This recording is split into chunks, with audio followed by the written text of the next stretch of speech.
안녕하세요. 한국경제신문 워싱턴 특파원 이상은입니다. 트럼프 대통령에 대한 세 번째 암살 시도가 있었습니다. 이곳 시간으로 토요일 저녁에 백악관 기자단과의 만찬에서 31살 캘리포니아 남성이 총알을 발사했는데요. 트럼프 대통령을 비롯한 주요 인사들은 일단 모두 무사합니다. 공격한 용의자도 일단 무사한 상태로 체포가 되었고 월요일에 재판에 회부될 예정입니다. 용의자가 가족한테 남긴 성명을 보면 자신의 폭력을 정당화하는 내용들을 담고 있습니다. 트럼프 정부에 희생된 사람들이 있고 자신이 이들을 대신해서 정의를 행사하겠다는 것인데요. 스스로를 프렌들리 페더럴 어세신이다. 친절한 연방 암살자라고 자칭하고 있습니다. 하지만 이게 어떻게 정당화가 될 수 있을까? 그런 의문이 많이 듭니다. 정당한 폭력을 결정하는 것은 나 자신이다라는 그런 생각에 빠지는 사람들이 늘어나는 것 같습니다. 이러한 사건이 일상을 바꾸지 않도록 행사를 조만간 재개하겠다고 트럼프 대통령이 곧바로 이어진 기자회견에서 이야기를 했는데요. 굉장히 공감이 되는 발언이었습니다. 이번 암살 시도 사건은 아마추어에 의한 것으로 보입니다. 준비는 상당 기간 한 것 같습니다. 행사가 열리는 호텔에 미리 투숙을 하고 있었고 산탄총, 권총, 칼 같은 것으로 무장을 했지만 이제 진입해서 총격을 시도했을 때 빠른 속도로 진압이 됐습니다. 캘리포니아에서 교사이자 엔지니어로 일하고 있었다고 하고요. 행정부 관료들을 처음부터 표적으로 삼았는데 트럼프 대통령만을 삼은 것 같지는 않습니다. 우선순위는 고위직부터라는 표현을 썼을 때에는 거기에 있는 다른 사람들까지도 다 해쳐보겠다라는 그런 생각을 했던 것 같고 더는 소아성애자, 강간범, 반역자가 그의 범죄로 내 손을 더럽히는 것을 허용하지 않겠다라는 말을 성명서에 남겨놓았습니다. 그 말은 이제 이런 범죄들이 내 손을 더럽히는 그 범죄가 나한테 직접적으로 영향을 주고 있다고 인식을 하고 있었던 것 같고요. 본인 스스로를 Cold Force Friendly Federal Assassin Allen 이런 식으로 표현을 했는데 자기 이름에 Cold Force라든가 이제 Friendly Federal Assassin 친절한 연방 암살자라는 표현을 중간에 집어넣은 거죠. 자기가 그러니까 정의를 구현하는 히어로다라는 식으로 인식하고 있었던 것 같습니다. 어떻게 보면 지나가는 해프닝일 수도 있습니다. 트럼프 대통령은 2024년에도 6월과 9월에 각각 암살 시도를 겪었는데 6월 달 거는 우리가 잘 알죠. Fight 했던 그 사건이고 9월 달 마러라고 골프장 인근에서도 암살 시도가 있었습니다. 이거는 이제 본격적으로 총격이 일어나기 전에 미리 잡혔는데 그 암살 시도를 했던 인물은 주변에서도 그 사람은 좀 자기 세계에 빠져있는 사람이야. 약간 이상한 사람이 이런 평가를 많이 받았던 것 같습니다. 하지만 이번에 콜 앨런이라는 인물은 주변에서는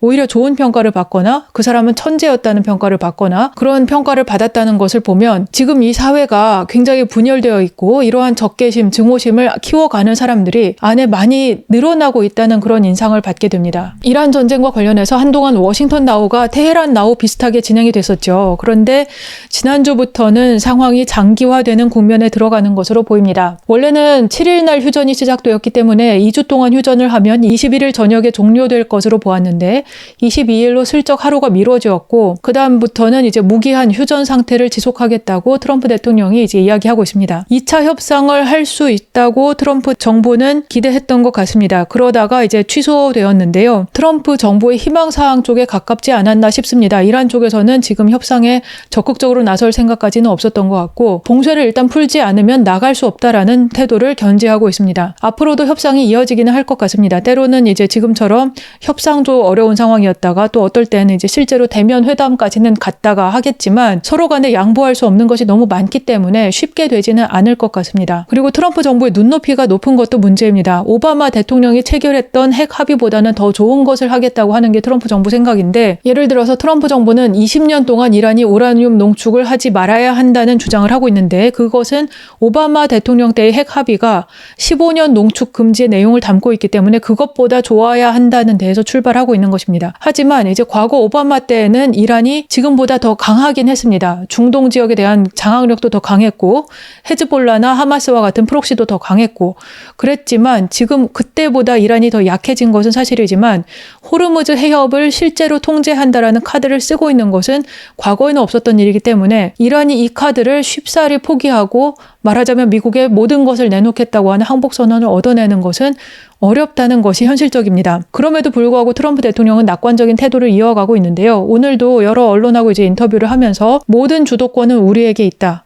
그들이 대화를 원한다면 우리 쪽으로 오든가 아니면 우리한테 전화하면 된다라고 했습니다. 2차 협상을 하지 않은 게 2차 협상을 취소한 것이 이슬라마바드, 파키스탄까지 가는 게 15시간, 16시간씩 걸려가지고 가는 거기 때문에 뭐 귀찮아서 안 갔다라는 식으로 이야기하지만 이제 그게 진심은 아니겠죠. 어쨌든 트럼프 대통령의 이제 최근 SNS의 분위기를 보면 일이 잘 안 풀리고 있어서 짜증이 난다라는 태도를 숨기지는 못하고 있습니다. 이러한 교착 상황이 이어지고 있는 게 한국에는 결코 좋은 상황이 아닙니다. 일단 호르무즈 해협의 봉쇄로 인한 그 타격이 우리에게 가장 크게 오고 있는 상황에서 미국이 뭐 이럴 수도 있고 저럴 수도 있고 하면서 이 문제에 대해서 이제 한 발짝 물러서는 듯한 태도를 취하는 게 좋은지 나쁜지 모르겠습니다. 그렇다고 이란을 뭐 적극적으로 또 다시 한번 크게 타격하는 게 더 나은 결과를 낳을지는 알 수 없지만 어떠한 형태로든 우리로서는 이 문제가 빠르게 해소되고 그 다음 단계로 좀 더 안정화된 단계로 넘어가는 것이 더 긍정적인 결과를 낳을 것 같습니다. 시기적으로 보면 다음 달에 있는 미중 정상회담은 이란 전쟁에 대해서도 큰 변수로 작용할 수 있습니다. 5월 중순 14일, 15일로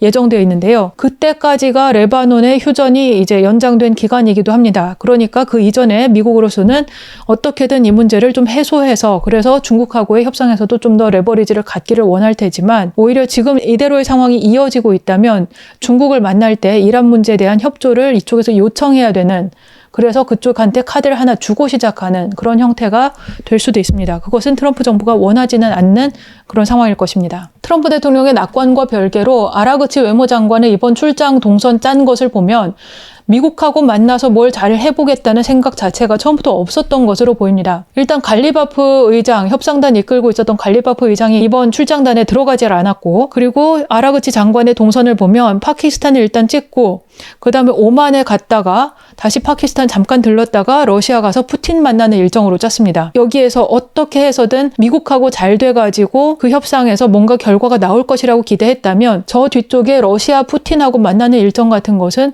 굉장히 불확실한 출장이 되게 됩니다. 근데 그런 가능성이 있음에도 불구하고 이렇게 출장 계획을 짰다는 것은 처음부터 여기서 미국을 만나겠다라는 생각은 없었고 그리고 거기에서 어떤 결과가 나올 것이라고는 더더욱이나 기대를 하지 않았다는 것 같습니다. 오만하고 만난 것도 상당히 의미심장한데요. 지금 이 오만의 바드르 알 부사이디 외무장관이 지난 2월까지 이란하고 핵 협상을 중재했던 인물이라고 저번에 말씀드렸지요. 상당히 그러니까 지금 굉장히 중요한 그 역할을 하고 있는 인물인데 오만하고의 이 미팅 자리는 사실상 호르무즈 해협 어떻게 할까를 논의하는 자리였습니다. 그래서 아라그치 장관도 이 미팅이 끝나고 나서 해협을 안전하게 운영할 방안을 찾기 위한 협상이 필요하다고 엑스에다 적었고 알 부사이디 장관이 적은 것을 보면 보다 구체적으로 시급하게 이걸 빨리 열어야 될 필요성이 있다. 인도적인 필요성이 있다. 선원들이 지금 거기 계속 억류되어 있으니까요. 그리고 지속적인 항행의 자유를 보장하기 위해서는 많은 외교적 노력은 물론이고 실질적인 해결책이 필요하다라고 적었습니다. 실질적인 해결책이라는 것은 첫째 쉽게 생각할 수 있는 것은 이란의 통행세 체제를 허용한다는 뜻일 수도 있고 두 번째는 만약에 그것이 통행세 체제가 아니라면 다른 종류의 경제적인 대가를 주어야 한다라는 이야기일 것으로 해석됩니다. 다른 종류의 경제적인 대가는 이제 쉽게 생각할 수 있는 것은 이란에 대한 경제 제재를 일제히 해제하는 것, 그래서 국제사회로 복귀시키는 것이 하나 있고, 그리고 두 번째는 뭐 270억 달러 규모, 그러니까 거의 뭐 300억 달러 규모에 달하는 이란의 해외 동결 자산을 풀어주는 것, 그것이 지금 이제 혁명 수비대한테 어떤 인센티브가 될 수 있겠죠. 이런 것들을 내주지 않으면 안 될 것이다라는 생각입니다. 이란은 그러니까 호르무즈라는 지렛대를 쉽게 포기할 수 없는 상황입니다. 그것을 포기했을 때에는 다른 이란에게 남아있는 카드가 없기 때문에 이 마지막 카드 하나를 들고 미국이든 세계든 협상을 계속 이어가는 그런 상황이 될 것으로 예상됩니다. 이 전쟁의 또 다른 변수는 이스라엘이죠. 이스라엘은 종전에 대해서 다르게 생각하고 있습니다. 미국은 이 정도 때렸으면 됐다. 그리고 이란이 이 정도 내놨으면 됐다라고 생각하면 떠나려고 할 것입니다.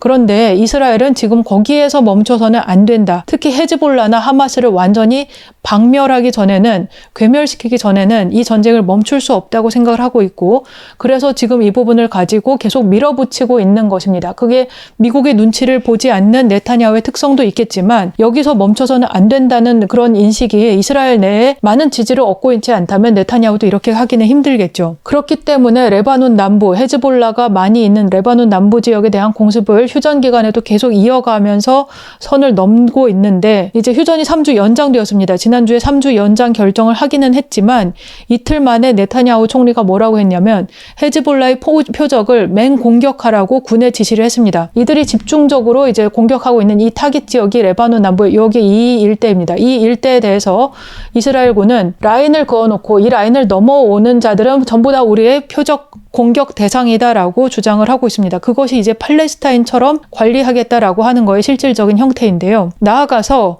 이란과의 전쟁도 재개하고 싶다라는 의지를 감추지 않고 있습니다.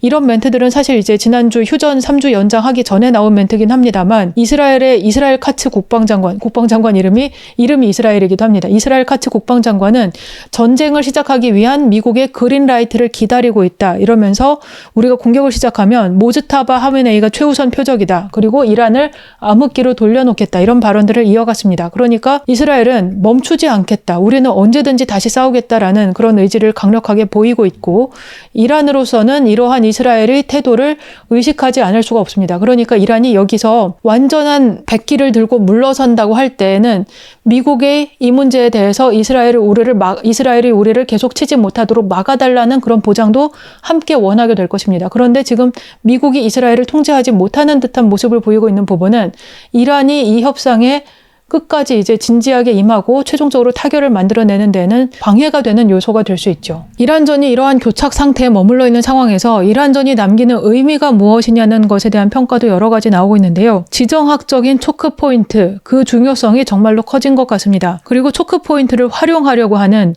레버리지로 삼아보려고 하는 시도가 확 늘어나고 있습니다. 지난주 방송에서 스카보로 암초 지역, 요 지역인데요. 여기가 필리핀하고 중국 사이에 영유권 분쟁이 있는 곳입니다. 근데 이 암초 지역에서 실질적으로 중국이 영유권을 행사하고 있는데 여기에 중국이 인공물을 추가하려는 시도를 하고 있다가 포착되었습니다. 그런 소식을 지난주 방송에서 전해드렸는데 이번에는 인도네시아가 뭐라고 했냐면 말라카 해협, 여기입니다. 이 말라카 해협에 대해서 통행세를 거두면 어떠냐고 재무장관이 이야기했습니다. 즉각 철회했습니다. 즉각 철회하고 사실은 조금 실언이었는데 인도네시아 정부 차원에서 안 한다, 우리 안 한다고 약속도 했습니다. 그렇지만 그런 말을 할 수 있는 환경이라는 것, 지금 그런 아이디어가 모두의 머릿속에 심어진 겁니다. 만약에 우리가 그렇게 해보면 어떨까?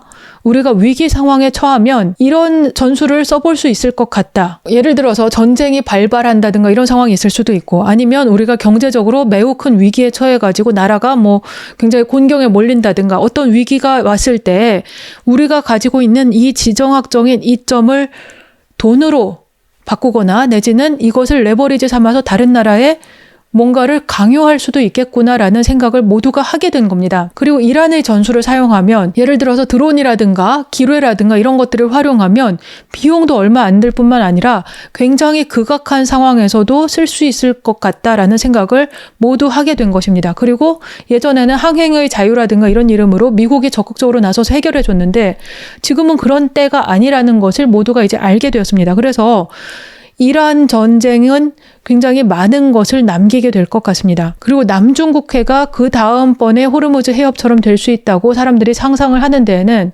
그럴 만한 이유가 있습니다. 예를 들어서 중동에서 석유가 수출된다고 하면 호르무즈 해협을 지나서 아라비아 해를 지나서 인도양을 지나서 이곳으로 오게 됩니다. 여기 말라카 해협을 지나고 스프레틀리 군도 이 일대를 이렇게 지나서 대만 해협을 지나서 여기에서 한국이나 중국이나 일본으로 가게 됩니다. 근데 지금 한국이나 중국이나 일본은 예를 들어 우리가 태평양에 있는 아주 작은 섬나라가 아니라 큰 경제권을 형성하고 있습니다. 따라서 이러한 경제권과 연결되는 가장 빠른 해상 운송로가 이 길인데 이 길이 굉장히 많은 나라들의 이권과 서로 간의 갈등이 얽혀 있는 곳입니다. 그래서 지금까지도 불안정한 부분이 많았다고 늘 지적이 되어 왔고 그게 실제로 문제가 된 적들도 있었는데 만약에 여기를 사용하지 않는다면 물론 이렇게 크게 돌아가면 될 수도 있겠죠. 될 수도 있지만 그건 상당한 역시 비용을 수반하는 거니까요. 이 경로를 지나가는 교역량이 전 세계 해상 교역량의 3분의 1에 해당한다고 합니다. 따라서 이렇게 교역량이 크고 저쪽에는 굉장히 큰 수요권이 있고 또 여기서 나와야 되는 물건들도 있고 그리고 많은 나라들의 이해관계가 있어서 언제라도 폭발될 수 있는 그런 상태인 거. 그러니까 여러 이 조건들이 호르무즈 해협처럼 될 수 있는 그런 여건을 가지고 있습니다. 이런 것들을 보면 지금까지 우리가 수출 중심, 무역 중심으로 성장해 온 것 자체가 굉장히 많은 것들이 순조롭게 이루어졌기 때문에 이런 리스크를 우리가 너무 고려하지 않고도 무역을 할 수 있는 그런 여건이 조성되어 있기 때문에 가능했구나라는 그런 생각이 들고요. 그리고 그것이 지금 상당히 불안정한 상태에 처한 지금의 상황이 앞으로 우리 경제는 굉장히 큰 리스크 요인이 되겠구나라는 그런 생각도 함께 해보게 됩니다. 네, 이란전 이야기 여기까지 하고요. 지난주에 존 펠런 해군 장관이 경질되었습니다. 이 문제가 우리한테도 영향이 있을 수 있는 문제라고 저는 생각을 하는데요. 이 사람은 사실 사업가입니다. 해군하고는 별 관계가 없었는데 트럼프 대통령하고 가까웠기 때문에 임명되었습니다. 그렇기 때문에 헤그세스 국방장관하고는 조금 갈등이 있었습니다. 근데 헤그세스 장관이 갈등이 있는 많은 군 장성들이 있죠. 그 중에 하나일 수도 있습니다만 이 사람이 경질된 이유가 우리한테 관련이 있을 수 있다고 생각을 하는데 트럼프 대통령이 분명히 펠런과 가까웠고 헤그세스 장관이 그 사람을 싫어한 이유는 이 사람이 헤그세스 장관을 말하자면 제끼고 트럼프 대통령하고 직접 이야기를 하고 있었기 때문입니다. 그랬기 때문에 본인이 잘렸다는 이야기를 헤그세스 장관한테 들었을 때 진짜냐고 내가 대통령한테 물어보겠다고 해가지고 실제로 대통령한테 물어봤는데 그렇게 맞다라고 인정을 하게 됩니다. 그래서 본인이 이제 결과적으로는 어쩔 수 없이 물러나는 그런 상황이 되었는데 그럴 정도로 트럼프 장관한테 내가 신임을 받고 있다라고 생각했는데 경질된 이 배경에는 황금 함대가 있습니다. 작년 말에 발표한 황금 함대, 골든 플리트라고 하는 것을 대대적으로 발표했고 그것이 국방부가 의회에다가 미국의 국방부 예산이 1조 5천억 달러가 필요하다고 주장하는 근거 중에 하나입니다. 그런데 이 황금 함대를 발표한 사람이 여기 이 펠런 해군 장관입니다. 이때까지만 해도 펠런 장관은 미국 내에서 이것을 할 수 있을 것이다라고 생각을 했던 것 같습니다. 하지만 당시에도 전문가들은 이건 말이 안 되는 주장이다라는 이야기를 많이 했습니다. 그런데 실제로 이제 펠런 장관이 그것을 말이 안 된다라고 인정하는 데는 시간이 상당히 걸려서 최근 몇 주 사이에 그것을 이제 결과적으로는 받아들이고 이것은 미국에서 지금 우리가 군함을 이렇게 빠르게 생산할 수는 없다. 그때 약속했던 거는 트럼프 대통령에게 2028년까지 구축함을 생산하는 것이었습니다. 미국 내에서 구축함을 생산한다는 것은 그 주변에 많은 생태계가 조성이 되어 있어야만 가능한 것이지 단 하나만 뭐 시제품을 만든다 이렇게 해가지고 될 일이 아닙니다. 시제품을 만든다고 하더라도 거기에 걸맞는 환경이 마련되어 있어야 시제품이 나오는 거지 아무것도 없는 환경에서 시제품만 뚝딱 나오는 것은 그거는 이제 뭐 말하자면 가짜를 만들 수는 있겠죠. 근데 가짜가 아니라 진짜로 미국에서 생산된 구축함을 단 한 척이라도 만든다면 2028년까지 그걸 하는 거는 불가능합니다. 미국의 조선업이 괜히 망했다는 소리를 듣는 게 아닙니다. 진짜 현재 그걸 생산하기 위한 이 기반이 무너진 상태인데 이것에 대해서 전문가들은 알고 있었고 펠런 장관은 처음에는 이제 그럼에도 불구하고 이제 그림을 그려서 여기 아래에 보시는 이 그림을 가지고 트럼프 대통령에게 설득을 해서 자기가 할 수 있다고 했다가 결과적으로는 못하겠다고 인정을 했는데 인정을 하면서 뭐라고 했냐면 유럽하고 협업해서 생산하겠다라고 보고를 했습니다. 그게 이탈리아의 핀칸티에르하고 같이 하겠다고 했다는 겁니다. 근데 이 아이디어에 대해서 트럼프 대통령은 좋아하지 않았다는 거죠. 그게 왜 안 되는지에 대해서 본인은 지금 납득을 못하는 상황입니다. 따라서 이것에 대한 갈등을 펠런 장관은 해결할 수가 없었고 결과적으로 경질되는 결과가 되었습니다. 이것은 트럼프 대통령이 어떤 현재 있는 상황에 대해서 집요하게 그 돌파구를 마련하도록 아랫사람을 압박하는 한 장면일 수도 있지만 또 다르게 보면 현실에 대해서 안 된다는 것을 인정을 못한다고도 볼 수 있습니다. 근데 지금 우리가 사실 미국 내에서 조선업을 하겠다고 하는 상황에서 이 부분은 뭐 긍정적으로 생각할 수 있는 부분은 그렇기 때문에 미국 내에서 만들 수 있도록 어떤 수단이든 활용하려고는 할 것입니다. 그렇지만 그럼에도 불구하고 잘 안 되는 부분이 있을 때 이거를 포기하지 않고 계속 끝까지 밀어붙여서 해당 기업이라든가 아니면 해당 담당자에게 책임을 떠넘길 것이라는 것도 우리가 예상할 수 있습니다. 따라서 지금까지 많은 경우에 우리는 트럼프 대통령을 일단 달래고 그 다음에 나중에 상황이 이러하니까 이 부분은 이렇게 합시다라고 적절히 타협을 만들어가는 그러니까 추가적으로 설득을 해서 이끌어가는 그런 전략을 생각한 부분들이 있었지만 그러한 전략이 실제로 되지 않을 수 있다는 것 트럼프 대통령이 안 된다라는 것을 인정을 안 할 수도 있다라는 것을 저는 보여주는 한 장면이었다고 생각합니다. 그래서 우리가 물론 이제 미국하고 앞으로 많은 대미 투자를 할 것이고, 그리고 그것이 이제 잘 되도록 해야 하는 상황에서 이러한 트럼프 정부의 성격을 좀 이해하고 있는 것이 중요하지 않나. 근데 지금 이 장면을 보면 이것은 하나의 위험 신호일 수도 있다라는 생각도 드는 부분이었습니다.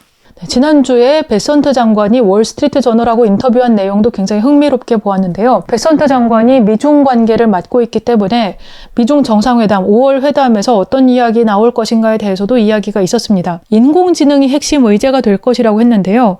상호 협력 분야를 모색하고 그리고 안보 및 비국가 행위자의 위협에 공동 대응하는 방안 같은 게 논의될 것이다 라고 했습니다. 그리고 이러한 내용들은 말하자면 미국이 중국에 대해서 어떤 규제 체제를 우리가 함께 만들자라는 이야기일 수도 있고, 아니면 굉장히 원론적으로 우리가 이렇게 해야 된다라는 방향성 제시일 수도 있는데, 그 내용을 한번 봐야 될 것 같습니다. 아무튼 AI 부분에 대해서 미중이 공동으로 어떤 메시지를 내놓겠다라는 의지가 있다고 하고요.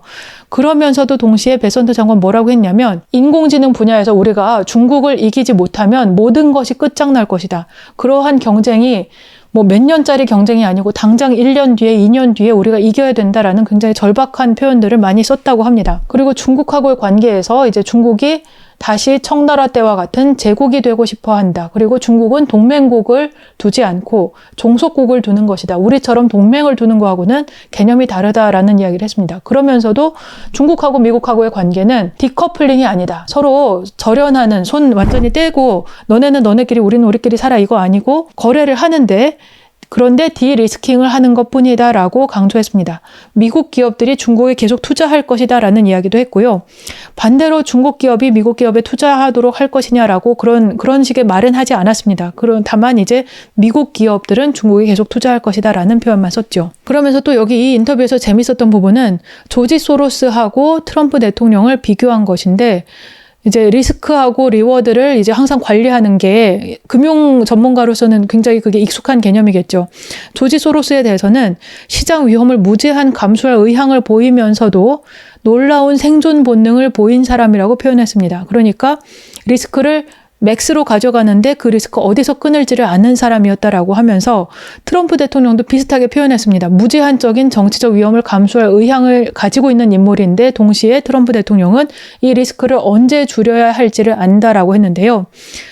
나름대로 공감이 되는 표현이었습니다. 이게 트럼프 대통령이 굉장히 좌충으로 우돌 하고 또 우리가 다 동의할 수 있는 그런 정책을 쓰는 것은 아니지만, 자기의 지지 기반이 완전하게 흔들리는, 바닥이 흔들리는 그런 느낌을 받을 때에는 항상 뒤로 물러서고, 그것을 이제 우리가 표현하건대 타코라고 표현을 하는 거죠. 그러한 성격을 가지고 있다는 것은 이제 어떻게 보면 시장적인 태도라고도 할 수 있습니다. 가치적인 태도라고 하면 이거 일관성을 위해서 그것을 끝까지 밀어붙일 텐데, 상관없이 자기가 조금 전에 했던 말하고 달라져도 180도 달라도 상관없으니까 한 발짝 물러서는 그런 태도를 취하기도 하는 것이죠. 또 하나는 히토류 광물에 관한 것, 이것을 4년 내에 완전히 해결할 것이다 라고 베선트 장관이 이야기를 했는데요. 실제로 그렇게 될 수 있을지는 잘 모르겠습니다. 베선트 장관이 히토류 문제가 4년 내에 해결될 것이라고 말할 때에는 그 뒤에는 핵심 광물에 관한 자기들의 어떤 무역 블록 구상이 실제로 진전을 볼 것이다라는 전제를 깔고 있습니다. 그 분야에 대해서 지난주에 또 진전 있는 부분이 있었는데, 미국하고 유럽연합이 광물자원 협력에 대해서 이제 협정을 체결한 부분이 있습니다.